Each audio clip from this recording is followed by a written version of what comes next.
Day 12 is the day I stop pretending my project is in the early stages and I actually clean my messes. Today is refactor day, which means no new features, just me confronting decisions I made when I was tired and overconfident. And I'd also like to thank Regret and the undo button for sponsoring this episode. First up, I realized the code I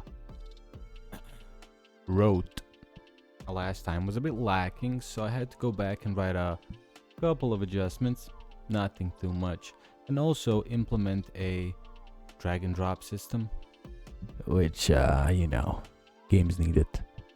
And just thinking logically here, I moved on to the inventory's UI, which worked, but it looked like a Windows 98 error message. I did take some inspiration from the Resident Evil 7 game, which has a really clean, minimal, and just a tiny bit too dark inventory, which I liked. I also anchored it to the left. It was here. Now it's here. You get it? You get the point. I also made one for the other side, which will be used when there's chests and stuff. Makes sense.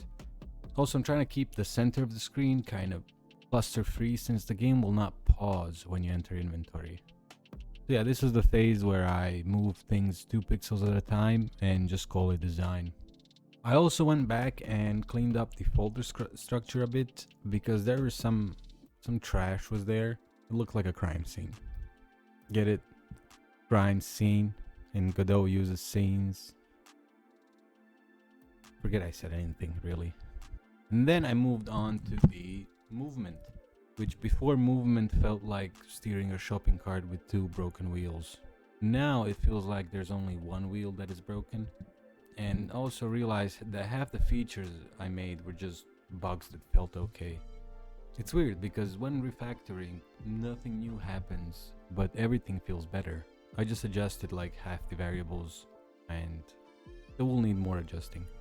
I also went back into Blender and did some small animation tweaks. A tiny adjustment in timing can turn a robot walk into a person who has bones. And if animations are 95% right, the remaining 5% will ruin everything. The movement still doesn't feel right. I feel like turning the character has no feedback and I don't know how to go about fixing it. But we'll just say it will fix itself once I add IKs. And just a thing kinda to wrap this whole video together, if you skip cleanup, the project skips completion. Well, you can quote me on that. So that's day 12. No shiny features, just quality of life for both the game and my mental health. And that's the creative error of the day committed. I'll go commit another one tomorrow when I make the interaction system so these items can actually be picked up.